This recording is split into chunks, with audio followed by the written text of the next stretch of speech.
ঈদ আসার আগে কে কে স্পেশাল মশলাটা রেডি করে নিয়েছেন? আমি কিন্তু এবার ঈদের আগেই সব মশলা রেডি করে রেখেছি। হ্যালো এভরিওয়ান, আসসালামু আলাইকুম। কেমন আছেন সবাই? আশা করি সবাই ভালো আছেন।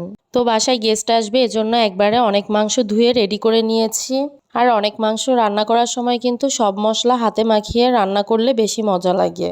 তাই আজকে আমরা এখানে সব মশলা একবারে দিয়ে হাতে মাখিয়ে এরপরে রান্না করব।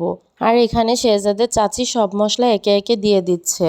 আজকে যেহেতু একবারে অনেক রান্না করা হবে, এজন্য এটা শেহজাদের বাবাই রান্না করবে। মশলার পরিমাপটা কিন্তু শেহজাদের বাবাই বলে দিচ্ছে আর ওইভাবেই সবকিছু দিচ্ছে। আমরা রান্না করার সময় গরুর মাংস একবারে বেশি করেই সবসময় রান্না করে নিই।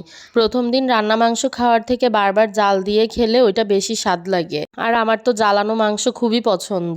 কে গরুর মাংস শুটকি করে খেয়েছেন, ওইটা কিন্তু আরো অনেক বেশি মজা লাগে। ঈদের পরে গরুর মাংস সবাই বিভিন্নভাবেই খেয়ে থাকে, যার যেভাবে পছন্দ সে সেভাবেই খায়। আর এদিকে শেহজাদের কাজিন তাকে চকলেট দিচ্ছে, আর সে তো চকলেট পেয়ে মহা খুশি। বাচ্চারা বাইরের হাবিজাবি এত পছন্দ করে, এজন্য বাসায় কোনো খাবারই তাদের রুচি থাকে না। তো এদিকে এসে দেখি শেহজাদের বাবার গরুর মাংস রান্নাটাও হয়ে গেছে। আর দেখতে কিন্তু খুবই সুন্দর হয়েছিল, খেতেও অনেক মজা হয়েছিল। আর এদিকে গরুর বট আমরা ফ্রিজে রেখে দিয়েছিলাম, সেটা খালাকে দিয়ে ক্লিন করে নিয়েছি। কি করব? আমি তো খেলা করব, এটা করে বানাবো, তো করে বানাবো। কি বানাবে? এটা তো করে বানাবো, তো করে বানাবো, তো করে বানাবো, তো করে বানাবো।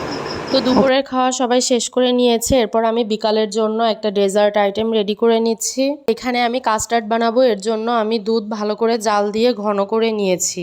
এরপর আমি দুধটা ঠান্ডা করে নিব। ঠান্ডা করে এর ভেতরে কাস্টার্ড পাউডার কয়েক চামচ দিয়ে ভালো করে গুলিয়ে নিব। দুধের পরিমাপ বুঝে কাস্টার্ড পাউডারও ততটুকুই দিব। কাস্টার্ড পাউডার আবার বেশি দিয়ে দিলে কিন্তু বেশি একটা ভালো লাগবে না, বেশি ঘন হয়ে যাবে। এই গরমের দিনে ডেজার্ট আইটেমে ঠান্ডা কিছু খেতে কিন্তু বেশ ভালোই লাগে।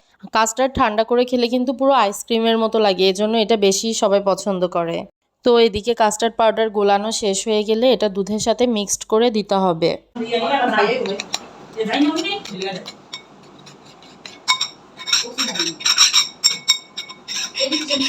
অনেকে কিন্তু কাস্টার্ড বানানোতে ডিমের কুসুম ইউজ করে। আমার অবশ্য ডিমের কুসুম দিয়ে ভালো লাগে না, এজন্য আমি ডিমের কুসুমটা ব্যবহার করিনি। আপনাদের যাদের পছন্দ তারা কিন্তু ডিমের কুসুম ব্যবহার করতে পারেন। আর এটা হচ্ছে ডিমের কুসুমটা দুধের সাথেই মিক্সড করে নিতে হবে। তো আমি এখন কাস্টার্ড পাউডার গোলানোটা দুধের সাথে মিক্সড করে নিয়েছি। এরপর হালকা আঁচে আস্তে আস্তে করে নাড়তে থাকবো। এদিকে আমি স্টিলের পাত্র ইউজ করেছিলাম বলে নিচে লেগে গিয়েছিল। এরপর আমি আবার এটাকে অন্য পাত্রে নিয়ে জাল করে নিয়েছি। আর এই যে দেখেন তৈরি হয়ে গেল ম্যাঙ্গো কাস্টার্ড।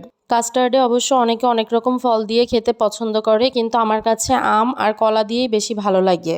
তো এখন কিছু আম কেটে নিচ্ছি সবাই মিলে খাওয়ার জন্য। আজকের মতো এখানেই শেষ করছি। আল্লাহ হাফেজ।